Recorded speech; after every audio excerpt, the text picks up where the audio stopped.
하나님이 이런 분이다 이걸 자랑하기 위해서 있는 게 아니고 그 임재의 가장 중요한 부분은 예수님이 이 땅에 오시고 그 예수님의 오심을 임마누엘로 설명해 놓고 있다라는 겁니다. 그래서 예수님이 우리에게 오셔서 그 하나님의 그 편재성을 잘 설명해 주고 계신다라는 거죠. 하나님이 어느 곳에 계시는데 그것이 그냥 우주 한 모퉁이에 있다는 게 아니라 피조물인 우리 마음 속에 오셔서 그분의 임재의 풍성함을 우리에게 나타내 주신다. 그래서 우리는 성령의 전이 되고 그 성령의 전을 통해서 우리는 내주하신 성령님과 그리스도인의 삶을 이 하나님의 편재성을 우리가 살아내는 거예요. 우리가. 그러니까 하나님이 온 세상에 계신다라는 것을 누가 설명해내냐? 예수님이 설명해내셨고 우리가 설명해내는 거예요. 그게 9장에서 이야기하는 겁니다. 나머지는 자세히 읽어보시면 이해되고요. 10장 가겠습니다. 10장은 하나님은 전능하시고 모든 것을 다 아시며 완전히 지혜로우신가? 이 질문을 하고 있는데 이제 그 느부갓네살 이야기를 이렇게 계속합니다. 느부갓네살이 세상을 통치하잖아요. 근데 7년 동안 풀을 먹고 소같이 이렇게 했는데 왜 느부갓네살이 그렇게 될 수밖에 없었느냐? 하나님의 권능에 대한 감각이 없었다는 겁니다. 그래서 이제 하나님의 권능을 이야기하면서 이분이 이야기하는 게 두 가지를 이야기를 해요. 절대적 권능과 질서적 권능. 중간 부분에 보면 이 절대적 권능은 우리가 앞에서 말한 모든 거예요. 하나님의 속성, 성품, 그다음에 인격 모든 것이 이제 절대적 권능인데 그것이 질서적 권능을 갖는다는 거예요. 질서적 권능을 갖는다는 것이 예수님을 통해서 나타내 주셨다는 거죠. 그러니까 예수님은 이 모든 우주를 다스릴 분이시지만 구원을 위해서 그 절대적 권능을 포기하시고 질서적 권능을 갖고 행하셨다는 거예요. 그러니까 우리가 그 이제 조직신학적으로 말하면 하나님이 공의로우신가 또 하나님은 사랑의 하나님인가 이거를 어떤 권능으로 우리는 해결할 수가 없잖아요. 지금까지 설명한 모순들을 다 인간으로 설명할 수 없는데 아까 이야기한 것처럼 하나님을 유추적으로만 알 수밖에 없는데 이 권능에 있어서도 하나님이 어떻게 행하시냐면 절대적 권능을 갖고 계시는데 그 절대적 권능을 가지고 질서를 깨지 않으신다는 거예요. 그게 예수님을 통해서 우리에게 하셨다. 그리고 하나님의 지식은 무조건적인 지식이에요. 그러니까 사람의 지식은 뭐가 부족하면 가져오고 또 그것이 커가죠. 어린아이가 지식을 배운 것처럼. 그러나 하나님은 모든 것을 아시기 때문에 그 이후의 조건에 대해서 이해할 수 없는 그런 게 아니시다라는 겁니다. 그래서 이제 하나님의 권능은 언제나 이 아까 얘기했던 시간 또 모든 것 공간 그러니까 시간과 공간을 초월하신 분인데 시간과 공간은 이제 그 어거스틴의 그 고백론에도 그 있지만 그건 피조물이라는 거예요. 시간과 공간 자체가 그렇기 때문에 우리는 어디서 인식을 하냐면 피조물 안에서 인식을 하고 하나님은 피조물 밖에서 그 권능을 나타내시는데 피조물 안에 들어오실 때는 질서적 권능으로 오시는데 그 질서적 권능을 행하신 분이 누구냐? 예수님이시다라는 거예요. 그러면 우리는 어떻게 살아야 되느냐? 예수를 믿는 우리도 질서적 권능 안에서 행하는 거예요. 그게 예수를 믿는 삶의 모습인 거죠. 사탄의 의도는 이제 여기 이제 그 뒷부분에 보면 하나님의 권능은 얼마나 강하나 그래서 하나님은 살리기도 하시고 죽이기도 하시고 주시기도 하고 또 가져가시기도 하고 빛도 주시고 어둠도 창조하시는데 사단은 파괴적인데 하나님은 예수님을 통해서 하나님의 영광을 드러내는 일들을 하신다는 거예요. 그러니까 우리 입장에서 보면 하나님은 절대적 권능을 갖고 계시는데 그 절대적 권능을 우리를 사랑하심으로 질서적 권능 안에서 행하신다라는 겁니다. 그래서 그게 십자가로 나타나 있고 그 십자가는 죄를 다스리는 하나님의 권능이고 능력이시다라는 겁니다. 그래서 그 권능이 크심이 어디에 나타나느냐? 우리에게 나타나는 거죠. 그러니까 하나님이 절대적 본능을 갖고 계신데 그 절대적 본능을 예수님을 통해서 질서적 본능 안에 오셨는데 그 질서적 본능이 우리의 삶 속에서 어떻게 나타나느냐? 예수님이 말씀한 것처럼 소자 하나에게 또 우리 하찮은 우리의 속에서도 그 본능이 드러나는 거예요. 그래서 서로 사랑해라 라는 이 개념으로까지 연결이 된다라는 겁니다. 그 다음 이제 11장에 왔을 이제 그 사랑을 거룩과 이제 설명을 해서 11장 하나님은 거룩하신 동시에 자애로우신가 사랑의 그 하나님의 속성을 어기지 않으신가라는 것을 이제 이야기를 하는데 그 하나님의 거룩은 하나님의 자존성이 앞에서 이야기한 것처럼 하나님의 존재뿐만 아니라 그 행하심이 다 거룩이시라는 거예요. 근데 그 거룩을 깼던 사람이 누구냐면 우시야예요. 우시야가 하나님을 따르다가 이제 하나님 앞에 교만해가지고 무너졌는데 그 우시야가 죽던 해 이사야는 그 반대 걸 보죠. 그래서 우리가 이사야 6장에 봤던 성전에서 그 하나님의 임재를 경험하고 거룩하다. 이거를 여기서는 이제 삼성송 이렇게 세 가지 거룩한 낭독 이런 뜻인데 이거는 히브리적 표현으로는 가장 강력한 최상급 표현입니다. 거룩하다. 이게 그래서 이사야는 이제 그 하나님의 그 삼성송 속에서 뭘 느끼냐면 자신의 존재의 그 한계성, 죄성을 깨닫는데 그걸 하나님이 해결을 해주시죠. 근데 그 해결해 주시는 방법이 뭐냐면 사랑이라 사랑. 만약에 하나님의 거룩함이 사랑 안에서 이루어지지 않으면 심판이 되는 거고 하나님의 그 거룩성이 사랑 안에서 드러나면 그 사랑으로 그 영혼을 품어내시는 거죠. 그래서 예수님을 보내주셔서 우리의 그 죄를 담당하게 하시고 예수님께서 화목제물을 드림으로 인해서 우리가 마땅히 하나님 앞에 받아야 할 진노를 십자가에서 감당하심으로 하나님이 우리의 죄 형벌에 대한 문제를 다 충족하신 거예요. 그러니까 사랑과 거룩을 십자가를 통해서 하신 겁니다. 그래서 하나님은 공의로우신 분이지만 그 공의로우심이 우리에게 위로가 되지 우리에게 두려움이 절대 되지 않는다라는 것을 이 11장에서 이야기해 주고 있습니다. 자, 12장 몇 분 남았죠? 충분하죠? 5분 남았습니다. 네, 12장을 하면 될 것 같아요. 12장은 하나님은 자신의 영광을 위해 질투하셔야 하는가 질투와 영광을 이야기하는데 이건 이제 십계명을 이제 이야기하는데 십계명이 우리 개신교 십계명하고 카톨릭 십계명하고 유대교 십계명이 다르죠. 네. 그건 아시죠? 근데 이제 십계명이 다른 이유는 1, 2, 3이 없기 때문에 그래요. 유대인 십계명은 1계명이 뭐냐면 나는 너를 애굽 땅 종대했던 집에서 구원한 하나님이다. 이게 1계명이고 2계명이 너는 나 외에 다른 신을 내게 두지 말라. 그리고 우상을 만들지 말라. 이게 하나로 돼 있거든요. 우리가 그게 2계명이에요. 그 부분을 이야기하고 3계명이 내 이름을 그러니까 하나님의 이름을 망령되이 일컫지 말라. 이 부분인데 이 세 개를 이렇게 한 번에 설명해 주는 거예요. 그래서 민수기 25장에 이제 모압 딸고 간음을 하고 그 문제 때문에 막 연병이 생기고 24,000명이 죽는데 그때 그 문제를 해결하기 위해서 선 게 비느하스예요. 비느하스.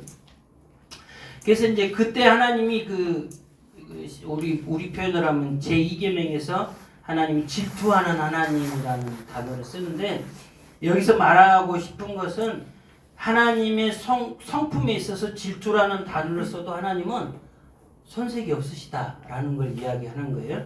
그래서 이제 질투라는 단어가 변덕스럽다, 예측 불가능한 감정이다라는 걸 이제 심리학에서 쓰는데 이 성경에서 쓰고자 하는 이 질투는 배타적 헌신이 있는 어떤 관계 안에서 특히 결혼, 또 부모 자식 관계 안에 있어서 헌신을 위협하는 것이 있을 때 이 배타적 헌신을 유지하려는 격렬한 욕망이다라는 거예요. 그러니까 이거를 사랑으로 우리가 표현하면 하나님의 사랑이 강함을 설명할 수 있는 단어가 질투라는 거예요. 그러니까 질투가 없다 그러면은 뭐가 없다는 거죠? 하나님의 사랑이 없다라는 걸 설명하고, 질투라는 단어를 하나님의 거룩의 속성과 상반되고, 또 앞에서 계속 이야기하는 편재성이나 자존성, 이런 하나님의 사랑 이런 것들과 모순되는데도 그 단어를 쓰시는 이유는 하나님의 사랑이 그만큼 강하시다.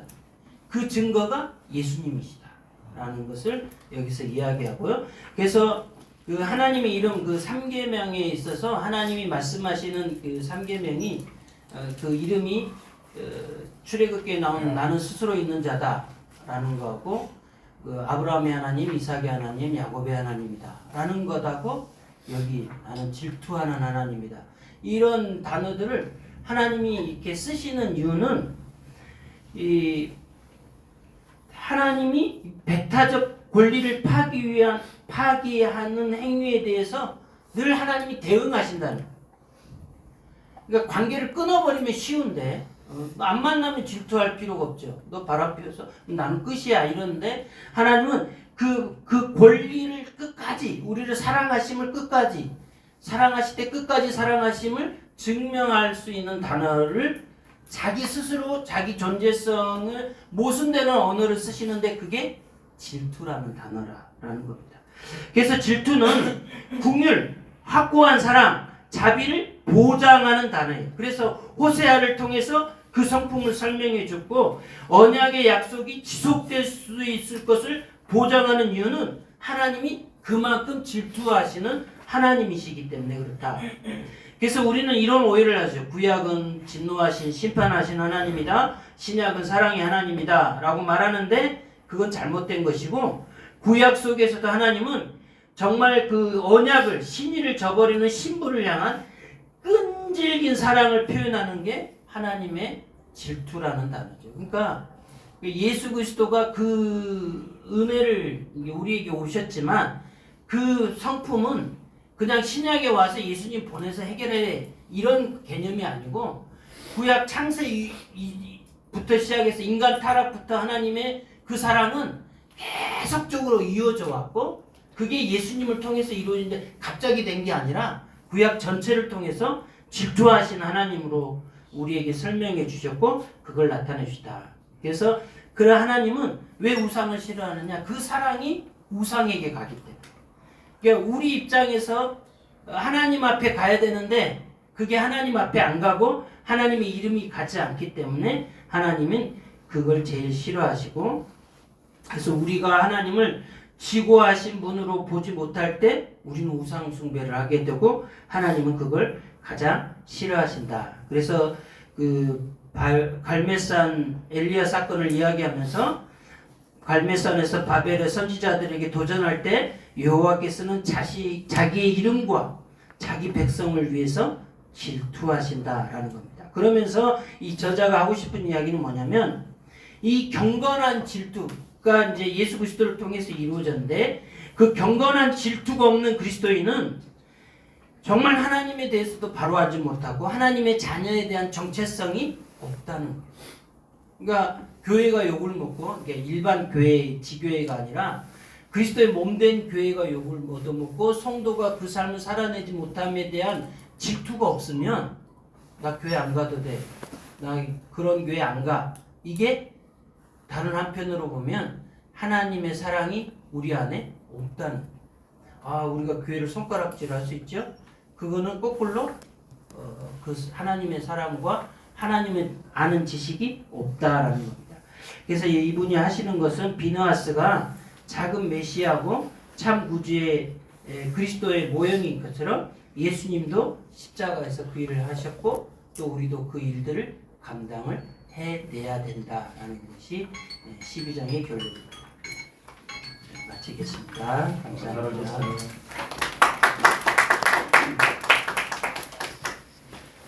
네, 아주 책이 사람을 만들고 사람은 책을 만들고, 그렇죠?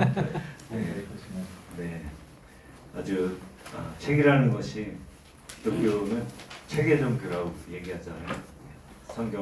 책이 없으면 기독교가 될 수 없는 거고, 이 책은 우리를 만들고, 예, 우리가 그래서 책을 읽는 게 참 중요한 거고, 목사들은 죽을 때까지 책을 읽어야 되는 사람들이고, 그 책을 읽은 가운데 지식 유통업자, 그러니까 하나님에 대한 지식을 받아서 유통하는, 성도들에게 나누는 하나님에 대한 지식 유통업자로서의 다른 건 몰라도 이 일은 성공해야 할 것 같습니다.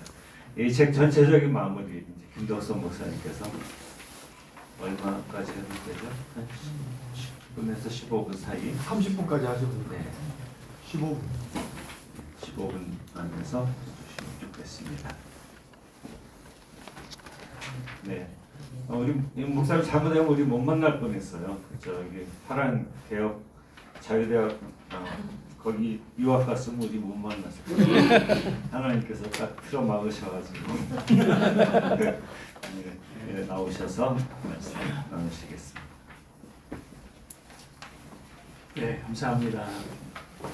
특별히 이제 발췌하신 분들 이렇게 제가 이렇게 쭉 들으면서 참 앞으로 많이 우리 목사님들 통해서 앞으로 이렇게 하나님 나라의 사역이 참 기대가 된다. 정말 잘하신다는. 왜냐하면 우리가 이렇게 그 기독론에 대해서는 조금 이야기가 쉬운데 하나님에 대해서는 이런 이야기하는 것 자체가 좀 조심스럽고 또 뭐 알긴 알지만 풀어낸다는 것이 대단히 어려운 작업이거든요. 그런 점에서 잘 우리 정리해 주셔서 저도 이제 이 책을 소개받고 한 번 반쯤 읽었습니다. 반쯤 읽으면서 특별히 여기 그 저자가 이제 매튜 바렛인데 주로 많이 인용하는 분이 세 분이 나오잖아요. 그 다음에 아우구스티누스하고 안셀무스하고 헤르만 바빙크. 그래서 저는 이제 대학 논문을 어거스틴에 대해서 논문을 썼고요. 그 다음에 이제 헤르만 바빙크는 개혁 교회학이라고 이제 나온 거 있죠. 그 책을 보면서 야 이거 내가 한번 번역해야 되겠다. 이렇게 마음 먹었는데 벌써 책이 나왔더라고요. 근데 너무 번역을 잘했고요. 그래서 책이 상당히 이제 어렵습니다. 어려운 책들을 읽으면서 어떻게 이렇게 접근을 할 수 있는가 참 대단한 그런 책이었던 것 같고요. 그래서 먼저 이 책의 이제 특징은 우리가 지금 신학교에서 배웠던 실론, 이렇게 루이스 벨고프의 그런 우리 실론을 배웠잖아요. 굉장히 이제 미국식으로 또 이렇게 딱 구분하는 우리 이런 데 참 익숙했는데 지금 이 책의 이제 특징은 무한, 영원, 완전을 말이죠. 연결시키고 있다는 거. 이게 대단한 아주 독특하면서도 아주 놀라운 그런 접근 방법이라고 생각이 됩니다. 그래서 우리는 이제 뭐 교리 설교하고 이렇게 하면 되게 지루해하는 게 이게 연결이 안 되고 탁탁탁 떨어지니까 그것이 내 것이 잘 안 되는 그런 경향이 있었거든요. 그래서 저는 이 책을 읽으면서 이것을 좀 우리에게 어떻게 좀 적용을 하고 어떤 문제를 제기해야 될까 생각할 때 첫 번째 문제점은 바로 A라는 분이 믿는 하나님과 김 집사가 믿는 하나님과 이 집사가 믿는 하나님이 다르다는 거예요. 제가 예를 조금 이렇게 들면 사실은 저희 교회가 어려울 때에 저희 교회를 많이 힘들게 했던 목사님이 계셨거든요. 그분과 이렇게 대화 나누면 제가 이런 말씀 드린 적 있습니다. 목사님, 제가 믿는 하나님과 목사님 믿는 하나님이 다른 분 같아요. 저보다 연세가 나이가 한 20살 더 되는 참 제가 아주 건방진 이야기했죠. 성경에서 말씀하시는 제가 믿는 하나님 그런 건 아닌데 목사님 믿는 하나님은 다른 분 같으세요. 이게 우리 목사님들 오해일까요? 우리 성도들도 그렇지 않을까요? 하나님에 대한 오해가 너무 많거든요. 하나님 왜 이렇게 하셨어요? 왜 이렇게 하셔야만 됐나요? 그래서 나는 시험 들어서 교회 안 나갈 거예요. 그러면서 이 하나님에 대한 그런 하나님은 실제로 그런 분이 아닌데 하나님을 잘 모르니까 내가 생각하는 그 하나님, 내가 또 원하는 하나님. 이제 그런 차원에서 우리 하나님에 대한 그 오해들이 상당히 많다. 그래서 저는 이런 어떤 문제점들을 볼 때 저희는 너무 희동론. 사실 이 지금 저자는 아까 우리 김국준 목사 말씀하셨지만은 하나님의 완전 무한 영혼 다루면서 그것을 우리 예수님의 십자가 사건과 부활 사건과 재림 사건 연결시키거든요. 근데 우리는 어떻게 접근하는가 하면 우리 전도할 때도 이렇게 보면 바로 구원론도 들어간단 말이죠. 물론 이게 틀린 거 아닙니다. 하나님의 이 창조하심에 대한 풍성한 그런 그 부분과 연결시켜야 되는데 우리는 바로 다이렉트로 구원론에 들어가니까 일반 사람들은 굉장히 거부감을 느낀단 말이죠. 우리는 당연하지만 그죠? 제가 이 인사이트를 어디서 얻었는가 하면 제가 이제 전도 폭발 본부에서 4단계 제 강사를 좀 했거든요. 이렇게 하면서 우리 장로님 사랑의 교회 장로님 한 분이 이제 그분은 태국에 가셔갖고 이제 복음을 전하는데 그 복음 제신 그 전문이 있거든요. 이걸 갖다 댈 때는 자꾸 괴리감을 느낀다는 거죠. 그래서 본인은 창조에 대한 그런 것들 언급을 하면서 구원로 들어가니까 그들이 굉장히 잘 받아들인다는 거죠. 우리 성경도 그러지 않습니까? 창세기부터 시작해서 이제 예수님 십자가 사건이 나오지 않습니까? 근데 우리는 바로 그걸 빼놓고 바로 구원론적으로 접근하니까. 그래서 오히려 하나님에 대한 그 무지가 의외로 많은 것 같다. 그래요? 그래서 그런 어떤 점에서 우리 하나님을 더 이제 깊이 알아갈 수 있는 기회를 우리가 좀 가지되 우리 하나님을 알아가는 사실은 우리가 무한, 완전, 영원이라는 단어 자체가 우리가 이해할 수 있는 영역은 아니잖아요. 그러면 이걸 어떻게 우리가 지금 풀어내는가? 이 저자는 이것을 풀어내면서 뭐 더치 애플파인가요? 그러면서 뭐 이렇게 그런 어떤 삶에서 일어나는 사건들을 통해서 하나님의 속성들을 이렇게 충분하진 않지만 연결시키고 있단 말이죠.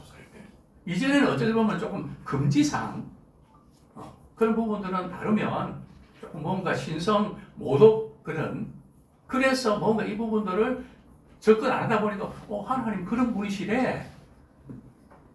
근데 그 하나님이 나하고 어떤 상관이 있는 거지?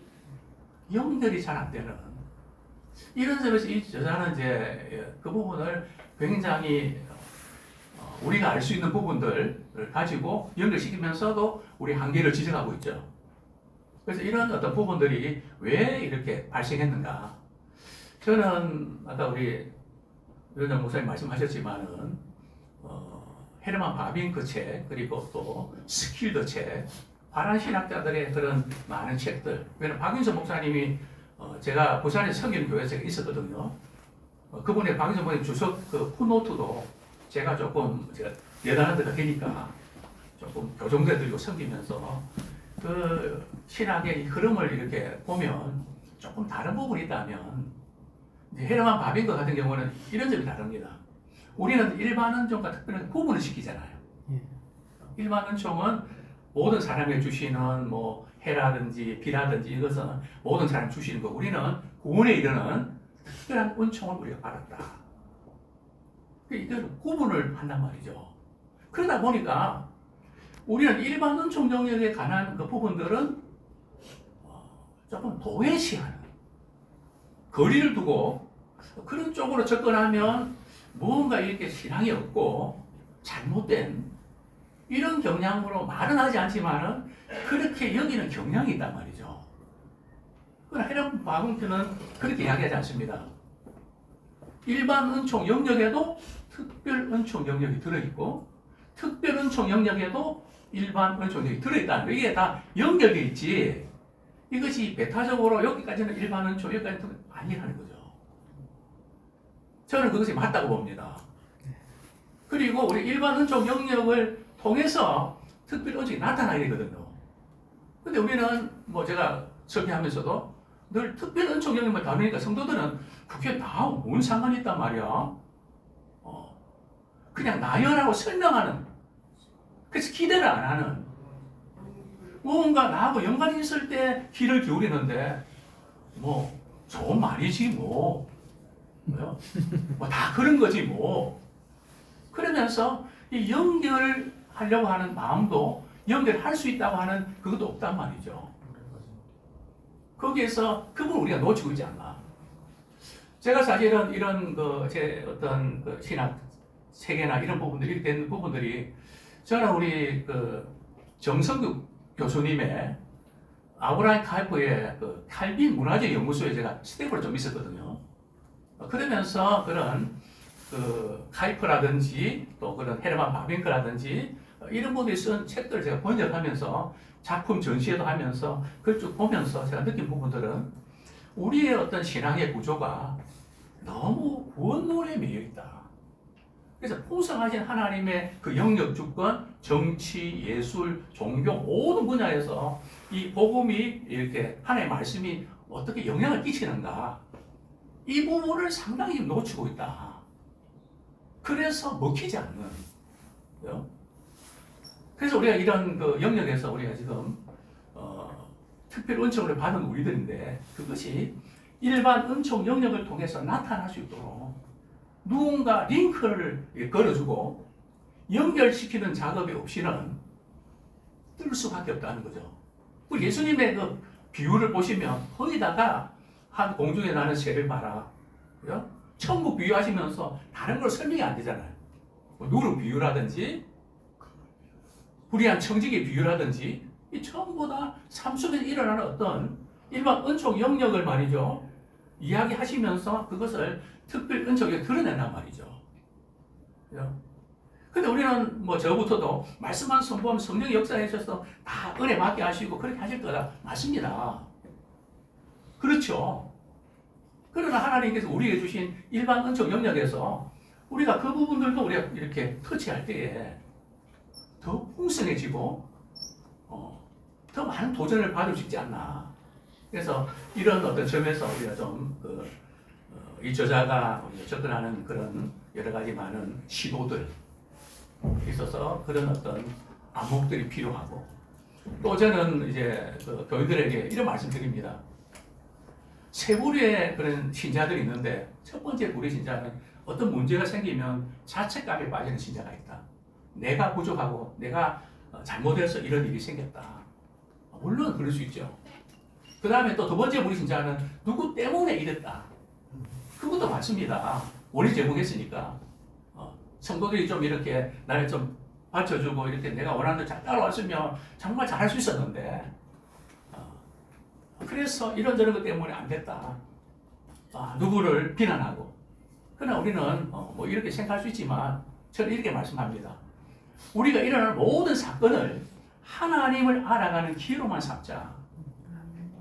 이 사건을 통해서 하나님은 그분이 어떤 분이신지를 우리가 알아가는, 모든 삶의 모든 그 사건들이 이제 하나님을 알아가는 기회로 삼으면 우리가 신앙생활 할 때에 어떤 삶의 여러 가지 문제들이 생길 때에 하나님의 관점에서 판단할 수 있고 하나님의 관점에서 결정할 수 있는 그런 안목이 생기지 않는가. 이런 점에서 굉장히 좋은 시도라고 생각되고요. 또 하나는 이제 문제를 좀 제기하고 싶은 부분들은 불틈 안에 고통당하시는 하나님. 사실 저도 그랬고 우리 많은 분들이 십자가 사건 또 우리 예수님의 고통 당하시는 부분에서 하나님도 우리의 문제 때문에 많이 아파하신다. 지금 많이 고통을 당하고 계신다. 우리 이렇게 많이 접근하잖아요. 근데 저자는 그거는 고통 불가성인가요? 고통 당하시는 분이 아니시다. 고통 당하시는 분은 우리를 치유하고 회복시키는 분이 아니다. 이런 문제를 이렇게 터치한단 말이죠. 근데 그게 이제 우리가 받아들일 때는 고통 당하시는 하나님 맞는 것 같은데 그게 큰 위로도 되고 힘이 되는데 우리 하나님도 고통 당하시는구나. 나만 그런 게 아니구나.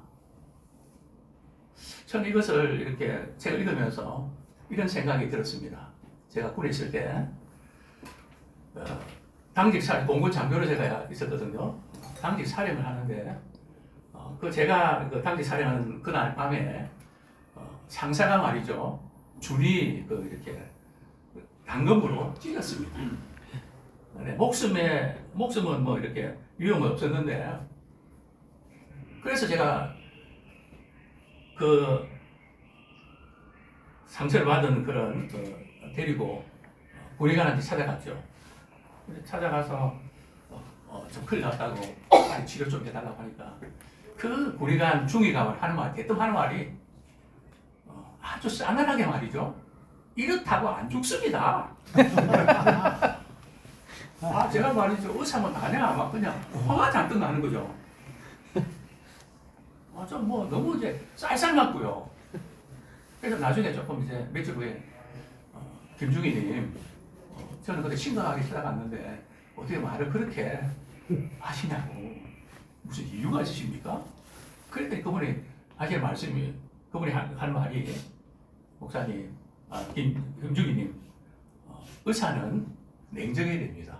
같이 울고 이러면 환자들이 신뢰성이 안 들고 불안해하기 때문에 그럴 때는 아주 냉정하게 해야 안심을 합니다. 제가 우리 강의 들으면서 그 장면이 생각났습니다. 하나님 고통 당하시지 않는 분이 아니라 그 고통에 매이지 않으신 분이시고 또 그러면서도 우리를 치유하시는 분이시다. 저는 그렇게 받아들이시거든요. 그래서 고통을 아예 안 당하신다고 성경보는 그 슬퍼하시고 그런 감정적인 부분들이 분명히 물론 우리가 이야기하는 표현이지만 있거든요. 그래서 그런 차원에서 이렇게 이해를 해야 되지 않나. 뭐 저는 나름대로 그렇게 받아들였습니다. 여기까지입니다. 감사합니다. 네. 이 책에서 이제 그 세 사람, 어거스틴하고 안셀무스하고 토마스 아퀴나스 이 세 사람을 A 그룹을 하고 A 그룹 주변에 있는 사람을 헤르먼 바딩크 이렇게 또 갤빈 이렇게 또 얘기를 하죠. 네, 이 A 그룹에 있는 사람을 중심으로 해서 이 책이 전체적으로 쓰여진 거죠. 그리고 또 이제 거기에 헤르먼 바딩크나 이런 사람들이 얘기를 더 현대적인 또 이야기를 그렇게 하면서 했는데 아주 목사님 하여튼 너무 잘 이렇게 전체적인 마무리를 잘 해주셨습니다.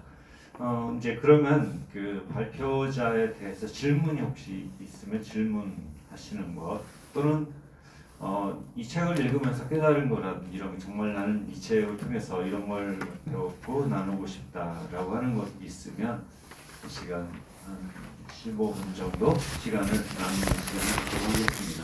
그 저기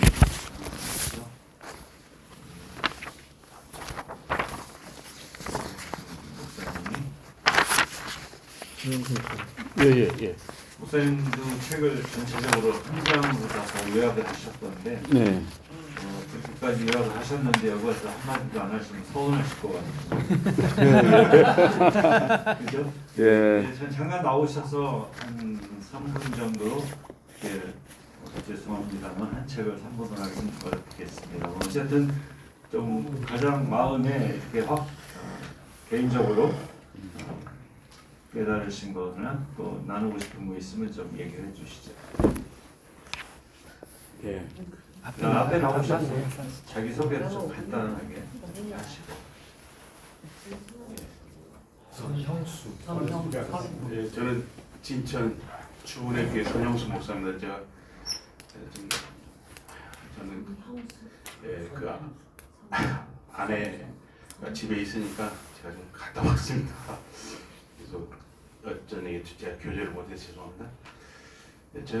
이 매튜 바레 책을 우리 정병희 목사님이 꼭 행사 있을 때마다 책을 한 권씩 선물을 하셔가지고 선물을 받는데 책이라도 좀 열심히 읽자.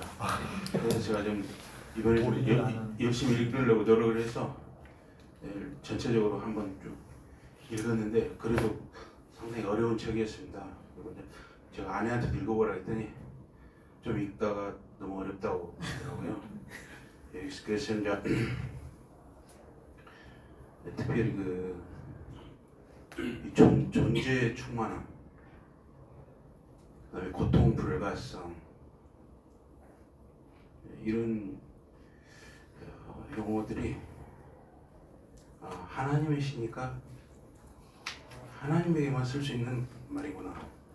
그다음에 배타적 하나님의 영광을 타자와 나눌 수 없다. 그래서 이제 하나님의 영광과 거룩, 정결, 권능은 십자가 예수를 통해서 완성되는데 십자가 예수를 담는 길은 말씀, 기도를 통해서 성령 감화 속에 사는 것이다. 이것이 하나님의 영광과 거룩에 이르는 길이다. 그래서 하나님께 하듯 일상의 삶에서 사랑과 존경으로 이웃을 대하는 그런 은혜를 갖자. 그래서 지금 그 전병훈 목사님이 좀 욕을 얻어먹긴 했지만 최근에 제가 전병훈 목사님 설교를 유튜브에서 많이 듣습니다. 왜 듣냐면 그분이 좀 욕을 얻어먹었지만 제가 보니까 인사이트가 있습니다. 그래서 제가 그분 설교를 많이 듣는데 전시가 예, 맞죠? 죄송합니다. 제가 전병훈 목사님. 근데 그분이 그 설교에 꼭 그런 말씀 하셨어요. 전병욱입니다. 저 아니에요. 예. 그래서 자기가 참 감동받은 편지 중에 하나가 With love and respect. 꼭 편지에 누군가 그렇게 편지를 보낸다고. 그래서 With love and respect. 사랑과 존경으로 그 말을 꼭 끝에 넣는 것에 대해서 굉장히 감동을 받았다고 그러면서 저도 그래서 새롭게 제가 사랑과 존경으로 우리 하나님께 사랑하고 존경할 수 있는데 우리 일상의 삶에서 만나는 사람, 나의 아내라 또 버스 안에서 버스 기사님이나 하여튼 누군가 또 편의점의 알바생이나 누구에게나 사랑과 존경으로 그게 참 하나님의 속성과 연계해서 내 삶 속에서 그런 중요한 일이 아닌가 생각합니다. 고맙습니다. 네, 감사합니다. 또 다른 분 혹시 나누고 싶으십니까? 전문가 목사님, 문관 있잖아요, 문관. 무관이 아니라. 네, 문관으로서 나오셔서. 저는 사실 죄송한데 책을 못 읽었어요. 말할 자격은 없는데 목사님들이 너무 말씀을 잘 해주셔서 제가 책 읽는 것보다도 더 은혜를 많이 받았고요. 개인적으로 좋아하는 성구 중에 신명기 29장 말씀 되게 좋아하거든요. 근데 깊이 묵상하고 나타난 것, 드러난 것은 사람 우리에게 속했지만 감추어진 것은 하나님께서 속했고 우리는 하나님께서 계시해 준 부분에 있어서 잘 믿으면 된다는 거. 그걸 굉장히 깊게 묵상하고 제가 되게 좋아하는 말씀인데 이 전체적인 이제 말씀 해주실 때 다 되게 은혜를 많이 받고 소화가 잘 됐는데 저한테 조금 걸리는 부분은 제가 책을 일단 안 읽었기 때문에 그렇겠지만 고통 불가성 이 부분에 대해서 질문을 하고 싶었어요. 근데 어느 타임에 질문을 해야 될까? 그리고 책을 안 읽었으니까 잘못 짚어서 또 질문했다가 망친다는 거 아닐까 그랬는데 마지막에 김덕선 목사님께서 너무 그걸 이렇게 와닿게 잘 설명을 해주셔서 그게 좀 정리가 됐어요. 물론 이제 나중에 책을 읽어봐야 되겠지만 그래서 감사하고 너무 이렇게 잘 해주셔서 말씀하신 것처럼 제가 이름이 무관인데 책을 좀 많이 읽어야 되겠다. 너무 무식해지면 안 되겠다. 그런 생각이 들었습니다. 너무 감사합니다. 고통 불가성. 좀 오해하기 쉬운 영역이죠. 하나님은 완전하시기 때문에 완전히 다 이해하시고 완전히 고통을 다 아시지만 스스로는 상처받지 않으시는. 그래야만 다른 모든 사람에 대해서도 고통을 이해할 수 있고 그거에 대해서 상처받지 않고. 여러분 상처받으면 아까 어제도 그랬지만 전상현 목사님 상처받으시고서 설교도 하러 가기 싫으셨다고 그랬잖아요. 제가 잘 들은 건데 하나님이 만약에 그렇게 우리에 대해서 얼마나 실망하실 일이 많습니까? 근데 그거 다 일일이 다 상처받으시면 이 자식들 그냥 다 없애버리는 게 상책이다. 그러시겠죠. 그러니까 그게 그래서 마지막까지 십자가 자기 아들을 내어주시기까지 상처받지 않으셨으니까 그렇게 하시는 거죠.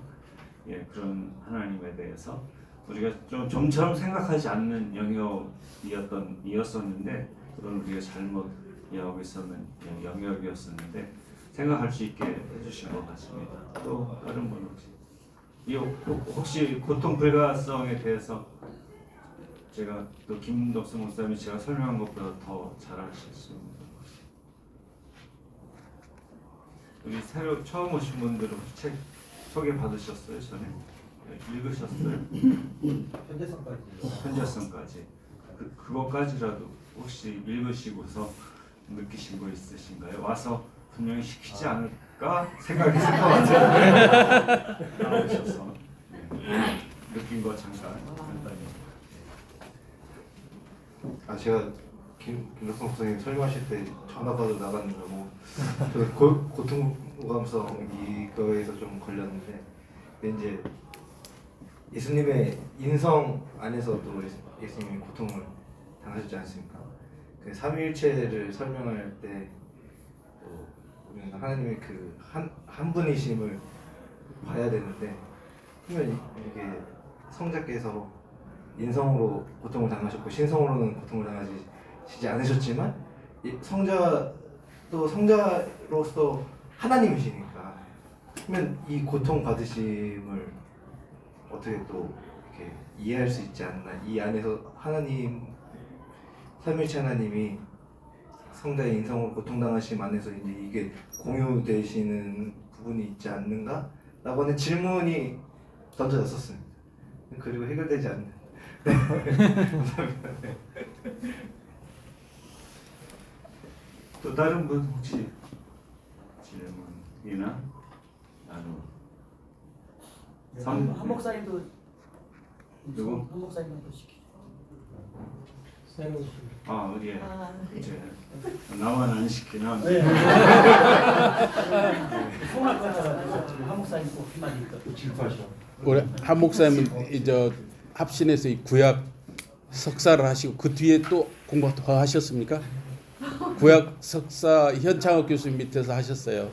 근데 그 뒤로 더 하셨는가 제가 모르겠네요. 하고 계시죠?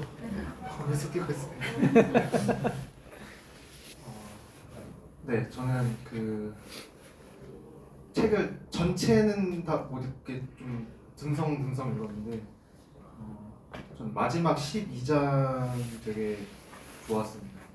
뭔가 앞에 있는 내용들은 하나님의 속성을 잘 설명해 준 거라면 뭔가 마지막 12장은 그 적용처럼 어떤 하나의 좋은 인사이트를 주는 것 같은데 뭔가 한편에 그 그리스도 중심적인 설교를 보여주는 것 같은 느낌도 받았고 그 질투라는 하나님의 그 속성이 성품이 그러니까 우리를 굉장히 사랑하시는 거다라는 그 정도는 어렴풋이 이해하고 있었는데 이런 뭐 비느하스 사건이나 이런 것들을 통해서 되게 명확하게 설명을 잘 해주는 것 같고 그리고 마지막에 이제 그 비느하스가 결국에 궁극적으로 가리키는 분이 그리스도라는 그 비느하스는 그 질투를 정말 그 사람을 죽이는 것을 통해서 표현했지만 우리 그리스도께서는 누군가를 죽이는 것을 통해서 질투를 실현하시는 것이 아니라 자신을 바치셔서 그것을 이루셨다는 게 굉장히 감동적이었고 한편에 정말 설교를 읽은 것 같아서 되게 좋았습니다. 아주 책을 읽어도 이 끝부분이 참 중요해요. 책을 살 때는 서론 부분하고 끝부분을 이렇게 읽어보면 이 책은 사야 되겠다. 뭐 이런 게 있죠. 네, 아주 잘 하셨습니다. 예, 이제 마무리 됐는데요. 그래도 나는 정말 이 얘기를 꼭 해야 되겠다. 안 시켜줘도 이걸 해야 되겠다. 그러시는 거. 사모님들 중에서 목사님들만 읽으라고 그러고 사모님들은 안 읽으셨을 가능성이 아주 높은데 혹시 읽으신 사모님 있으세요? 네, 저희 집사람 말도 네, 우리 교회에서 이 책을 읽고 있기 때문에 네, 지금 5장까지 읽었는데 교인들이 다음 장에 또 뭐가 우리에게 도전이 될까 이렇게 기대하면서 책을 읽고 있습니다. 예, 예. 없으십니까? 마무리할까요? 네. 네, 그러면은 15분 쉬었다가 예, 짐 정리하실 거 정리하시고 키 반납하시고 예, 다 제반 모든 것들 다 하시고 방을 11시까지